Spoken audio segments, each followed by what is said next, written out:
Hey everyone, this is Dylan Teggart with another HR Tech Chat. I'm here with Lynn Hurley. Lynn is an accomplished HR leader. She's had some significant roles at top tier organizations, and she's focused on creating better employee experiences for organizations she served. Lynn, thanks so much for joining me. Hi, Dylan. Thanks so much for having me. It's great to be here. Yeah, I'm great to have you. And so just to dive right into it, um, what's your kind of view on the job market landscape right now? Obviously, there's a lot going on at the beginning of 2025. And has that impacted anything? But other than, aside from that, or maybe in concert with that, how are things looking out there? I think that's the question on a lot of people's brains at the moment, Dylan. I definitely know there's a ton of data coming out at us every day in the news or other sources of world economics. And, given the events of 2024 with the presidential election, and now a new president coming in and definitely having some interesting dynamics at play. Whether you're for it or not, the impact that it's having on the job market is extensive. And I think it's not even just from a direct response, but also indirect response to some of these activities. So, what do I mean by that? I think that there's definitely a psychology of wait and see that's been taking place with businesses that may have otherwise opened up their wallet and gone out and put new roles out there in the market. And they're more conservative, or maybe just saying, let's hold back a little bit while we wait to see how some of these things pan out in the economy at the moment. I also think that AI is definitely a disruptor, and that's another wait and see for some businesses where they're saying, you know what, let's hang in there a minute and give some of this time to settle down. So we can see what direction we really want to play in. And that's showing up for us in some of the data that has just come out. Even I've been looking this is not a plug. I do not get paid. But the economic graph on LinkedIn, it really breaks it down by industry through December 2024. And everything is down, some down in double digits. The only industries that are actually up, and there's only two, really interestingly, one is financial services. That is up 3.9%. And the other, which it should not be any surprise at all, is technology, information, and media. And so that is up by 4.9%. And so when you're looking at some of these shifts that we're seeing, I do think that we're going to see some better news going into 2025. But right now, things are still really, the ambiguity is getting people to be a bit more conservative. That makes a lot of sense. In terms of the wait and see kind of mindset of these companies, what are they waiting for in particular? Are they just are they waiting to go back to the status quo? Or are they expecting a stock, like a economic boom or something? Or Yeah, there's a lot of eyes on the economy, and I think that there are the information that comes out in Q1. We're watching earnings reports for a lot of different organizations right now come through, and that will give some signaling of how their 2024 wrapped up, but then also how they're planning to proceed going into 2025. And when you look at those earnings reports coupled with some of the government frankly, impacting tariffs and other economic dependencies, you're going to have a bit of uncertainty there for a lot of CEOs, CFOs, and leadership teams. And so, really, it's kind of waiting to see at least through the first quarter of how some of that will shake out before they go and start really hiring or placing bets in certain areas. Now, we did see also some downsizing, and so I do think there's a lot of folks out there in the labor pool as well, and that is also an opportunity for some of these organizations. The ones that are out there hiring are probably going to get a really good deal if they are doing that right now. hmm. Yeah, it's a great for the employer right now, I guess. A And buyer's it market for sure. yeah. And typically how long and obviously there may not be information on on this, but typically how long does this last when this happens? Because obviously it's not the first time, people have felt this way, but does it usually last a whole year or does it kind of clear up in a couple of months? I would say this is unforeseen territory that we're in right now. I think, and this is just my opinion. This is just me living it out and seeing, and talking to a lot of recruiters. Recruiters are a huge indicator of information from my perspective, and I talk to a lot of them. And I, just feel that right now, given some of the downsizing activities, the hiring is really going to be slow to recover. I mean, you're looking at oh gosh, some of these numbers and the percentage down that are just in this one LinkedIn report. And this is not indicative of everything. This is one data source. But some of these double digits, the decrease is really significant. So to just even get back over that hump and then increase it from there is going to take some doing. And then we've also got to figure out with the new technology what the right capabilities and skills are going to be. And then a lot of people have turned to different kinds of work, right? So it's not your traditional full-time person anymore. You can have a fractured working experience where you have multiple employers and you're working part-time for several of them. And so there's a lot of different things that are out there right now. It's a really interesting and unique situation that I think could last at least the end of this quarter, and hopefully not much longer, because I do think that we need to get back into a solid economy, or it could possibly get worse. For sure, for sure. And you mentioned recruiters in there, and I kind of want to ask you a little bit about that. Recruiters are a big part of branding and public perception for a company. Huge. So, how can good and bad recruiting impact that? Yeah, I think it's such a key point. And it's one that's hard to quantify all the time for business areas. And so they're not as aggressively going to target investing necessarily in the candidate and employee experience, but candidate experience in particular, I feel very strongly about and have for many years. And I think it's only going to get more intensively important for an employee to really invest in what they want to project out there and how do they maintain that branding from an employer of choice perspective. And what do I mean by that? It's saying, okay, how are we going to ensure that we're getting really the right talent that we need in the right role at the right time? Because yes, there can be a ton of people out there in the market, but the skill sets that are going to be incredibly critical to your business's ability to differentiate itself and to have that competitive edge, being able to really hone in on what those candidates want and ensure that you're attracting them in the right ways is going to be really, really valuable. And I think I liken it to marketing. Right. So, an organization, you would never let your sales force go out into the world without a proper marketing plan. This is the same thing. Recruiters, they're all branders. They're all selling an organization at some point in time.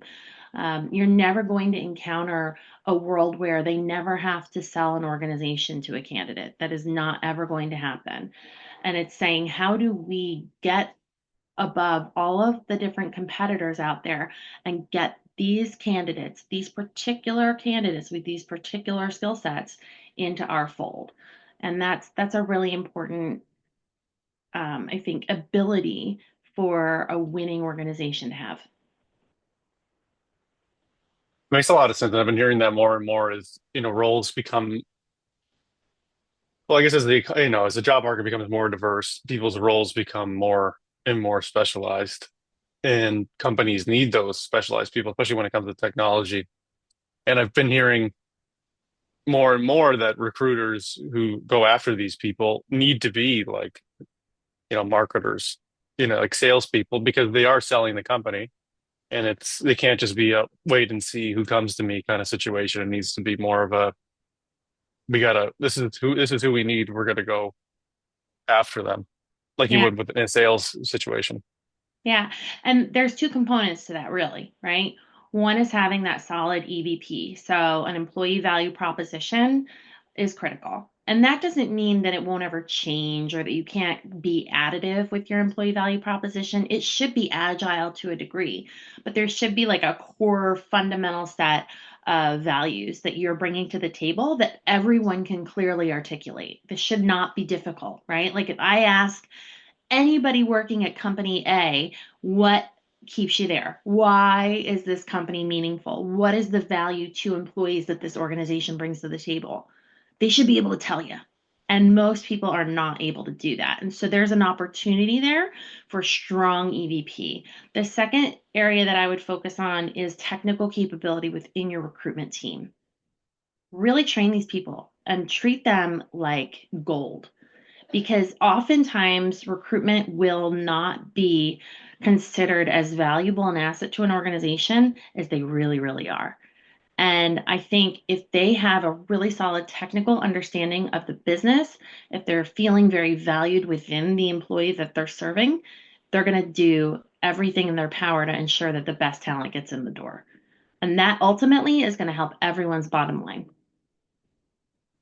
So in terms of some of the how that technology is being used, misused, or underutilized in the hiring process, what to you is the is a good best case scenario? Yeah. And it's a really interesting time for that, right? So AI and how that's coming about and being utilized in the sourcing process. And I feel like in sourcing, that's fine, right? So we should be able to help whittle down candidates, and it should be actually a fairer process if technology is helping us do this, in theory, right? Um, there are a lot of different perspectives on that statement. And I think it's important to consider specifically what roles we're looking at, and especially when we're looking at technical capability versus soft skills. So all day long, I would say leverage your AI to at least do a first round sourcing, assist with sourcing, etc. Nothing in my book is going to really replace having an actual conversation with a recruiter, right? So AI can help find and identify, but then assessment needs to happen. And critical thinking is going to be more important ever, like than ever, to really whittle down where that top talent is. And I think that is where recruiters come in and shine. And they have their process and they know what is going to work and what is going to help them. And there are new ways of assessing coming out as well through AI. And, it's good to pilot some of those maybe and potentially look at them because we want to keep innovation.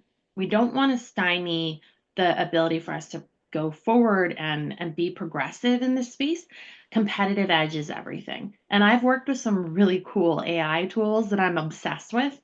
But then on the flip side of it, we need those critical thinking skills to be able to assess and say, okay, we've got this pool of talent here. What is the direction that we really need to be headed in? And where is the best talent going to come from? And that is really done by a well-heeled recruiter. What have been some of the better technology platforms you've used in this regard? Ah, If you feel comfortable talking about that, yeah, I uh, can give you a shout the out. checks will be coming in next week. I know I'm waiting for my Your royalty check. royalty checks exactly. So go and visit Eightfold. Josh Burson just did a really cool connection with Eightfold. They are incredible in the space. I've launched them most recently at a very large global organization. And I can't say enough good things about the ease of use with the system workday that's already there with LinkedIn, with other plug and play things, which really helped because, um, the change management of this stuff for your current employee base is a big deal. And also, you want to be able to learn more about your internal employee base as well.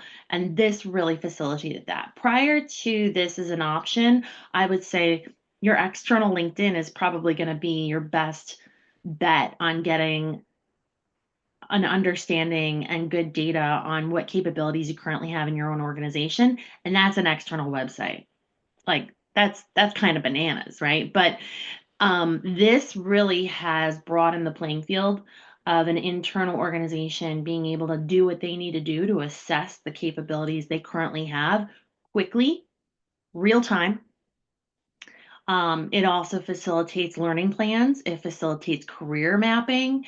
It facilitates a whole host of things, and it is so user friendly. Our employees loved it. At first, they were kind of, oh, here comes another HR initiative, and they're a little bit done with those. And I get that. I get that. It hasn't been fun over in this function for a minute. But this rolling this out was one of the most exciting and fun experiences I've had in a long time because it allowed us to meet those eye rolls with some just give it a shot. And I got to tell you, I just checked in, and the stats of people who've actually gone in and just done their profile, it's over 80% of the entire organization, and this is, 30,000 people globally. So it's a really, really great tool. And it's only as good if you can get people to use it, right? You've got to be able to get people to use it. You've got to get them in there. And this Eightfold has done a great job of understanding that and meeting that challenge. Nice. So it's good to hear. And in terms of, you mentioned LinkedIn, which kind of brings me to my next question. Yeah, Um, the role of networking in the job search, something I despise doing, but I think most people probably do. Um, hate it.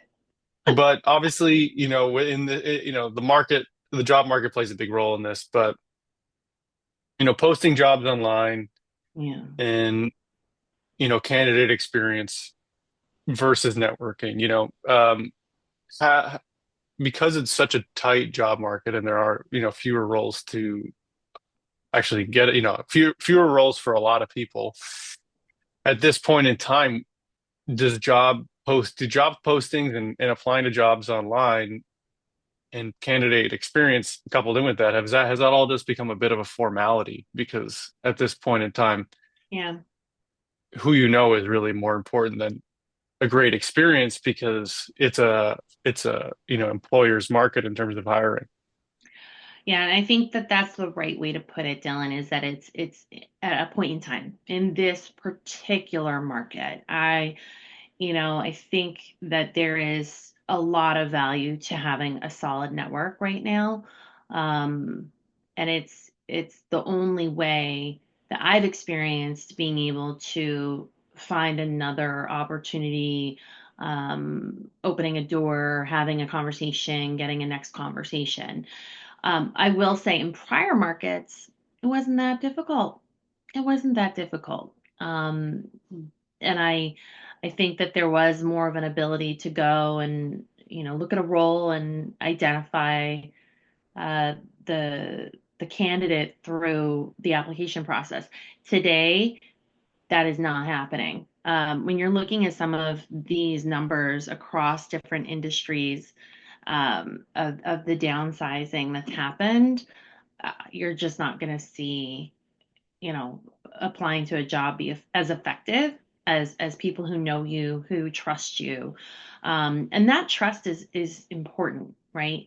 It goes a long way. And I know people always say, and you just mentioned it, Dylan, it's like, who loves this stuff? Well, some people love it and they're very, very good at it and they're very savvy. For those of us that are not as comfortable with it, it is something that we need to do even when we have a job because you're going to need that for the moment when you do not have a job. So it is almost like networking insurance. And it's important to just get out there and continue to make people aware of, hey, I'm here. This is what I'm doing. How are you doing? And really be interested in and available for what they need as well. And make it that two-way street because all of a sudden, when you're the one looking for a job and you're the one who needs the help, it feels very one-sided networking. And so it's important to build those relationships and find your people, and really get out there and do that. And especially the more senior you get, the harder it will be. Roles and more senior levels are typically, some aren't even posted, right? And some are mostly done through search agencies. And then others are just basically who you know, and understanding if there's an opportunity to come in because there's a culture fit. So culture is going to become more and more important, and that trust, that network is going to really feed into those opportunities opening themselves up, for a job seeker. It's just not going to be the posting. Yeah, that makes a lot of sense. Yeah, while networking has always played a role in times like these, it's essentially almost the only way to get a job, unless you're highly, highly, highly specialized in something and very unique and very, but Unless what you're that, but in technology, information, and media. it's true. Yeah, it's a booming market right now. Yeah, Yeah, yeah, exactly. yeah, Yeah. for sure. But what kind of, it kind of comes to head into conflict though the with two things. With one, with candidate experience, because you're kind of throwing that out the window you're kind of skipping that step, but also with any DEI initiatives that may have been in place. And while I know that's kind of going out of style right now, Mm. because you're networking into a pool of people the chances of you finding someone who is outside of that box becomes more unlikely. So does that cancel out any investments in those two areas? It's a really great question because it's kind of like, well, why would I invest in candidate experience if everything is being done by networking? And the reason is that this is not always going to be the situation. And frankly, you want your retention, right? Your retention numbers are going to matter. So this isn't just about front of the house, and it's about candidate and employee experience. They're one and the same. Frankly, you should not be inauthentic when you're describing your experience of your employees and creating an experience for your candidates. They should be really on the same page. And retention is going to be critical, critical, because so many people are purging their talent. The people that are remaining are probably going to end up doing even more work. They're going to be going through change. They're going to feel burdened. There's some tax here somewhere. The opportunity cost of the situation isn't just going to dissolve. And so it's really important to not lose sight of the bigger picture. And I think that's an easy thing for us to do and kind of say, oh, you know what? We can take our foot off the gas a little bit here because it is such a buyer's market. It's kind of like housing, right? You can say, I don't have to change my filters and get my house taken care of because anybody's going to want to buy this house in this market. The markets change and things evolve, and what people want is not stagnant. And so you really don't want to take your foot off the gas because you could put yourself in an even bigger hole from a competitive perspective than you've ever wanted to be. And so I do think that it is important to keep those things in mind. You still want to create dynamic experiences. You still want to differentiate yourself and be competitive when you're creating these experiences. DEI was an interesting comment, right?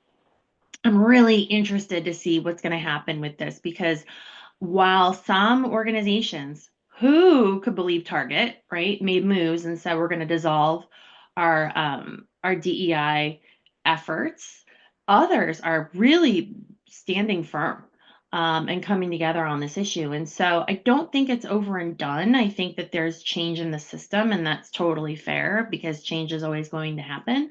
But the reaction to some of this and how that will impact, you could be hurting your entire candidate base or your current employee base by cutting some of these initiatives without even really thinking that through. And so it'll be interesting to see how that all plays out. It's early days yet. Yeah, I feel like with the DEI stuff, it's for some companies, it just really showed that they're not really in any of this for any of this for the ideology. Their only ideology is profit. So it's going to be whatever gets them ahead. And if they have to say things in while they're trendy, they're going to say things while they're trendy. Exactly. It's not really Exactly. the greatest world to live in, but it shouldn't be surprising to anyone, I guess. But I guess we'll see what's the next. But now they're on the bandwagon of we're cutting it off, and then we'll see what when the next trend comes around, they're going to pick it up. It's just people that have, they're just filling. their identity with whatever is the hottest thing on the shelf. And notice this goes back to technology, information, and media on the up. They're just getting clickbait stories left and right here. And so it's getting harder and harder for people, I think, to really know what's actually happening versus what's trending.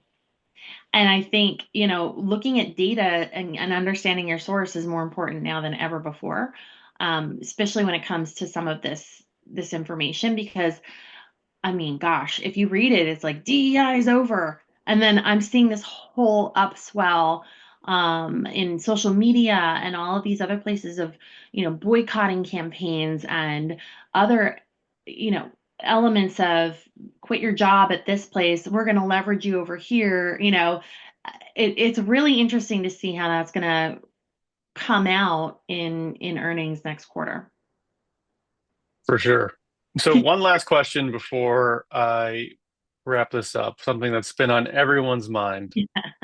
What is up with ghosting in the application process? Because I think everyone's kind of been there and it's becoming more ubiquitous and becoming almost, dare I say, the norm to It just ghost someone and have poor communication. Uh, how did we get here? And and how do we change it, or is it not going to change? And this is just the new normal. It's such a good question, and it's trendy, Dylan. It's super trendy. I think you could almost argue that they took a tip from the dating scene and applied it to hiring. Um, you know, Getting ghosted by a recruiter is a badge of honor that many of us wear. And I think it's just come down to a couple of things. But really, recruiters, as I said before, a lot of times they're getting overwhelmed. It's just an overwhelming market. A lot of organizations will outsource their recruitment function. So the ability for the recruiter to directly care and tie in with that employer and that organization is limited at best. And so they don't really feel that connection to the candidate experience and creating that candidate experience that another, in-house recruiter might feel. Now, that's not to say that my outsourced recruitment teams, my RPOs are bad. I think they're phenomenal. I just think that you're not going to have the same strength of I need to, be aware of the branding of the organization that I'm working on behalf of rather than directly for. I think that ghosting a candidate happens, not necessarily on a bad intention from a recruiter perspective. As a former recruiter, I can tell you it is hard. It is hard to get back to every single person. And I mean, you know this, Dylan. Sometimes you'll even get that automated follow-up email. I don't even know that that's better. So a lot of people are kind of sick of those. It's what is the right kind of follow-up for the candidate? Well, in my opinion, I would get creative. I would punt this over to marketing, right? And have them figure out something that you can do. And it's even not just necessarily looking at it as follow up, but engagement. Hey, maybe there's a section of candidates that didn't proceed now, but we definitely want to engage with them still. This is kind of akin to like an alumni network, right? Like how organizations are going to continue to interact with interested people on the peripheral, but may know somebody. And why should, like, the what's in it for me? Why should we care? Why do I care about all of these candidates that applied? If 1,000 candidates applied, only one could get the job. Why do I care about the other 999 people?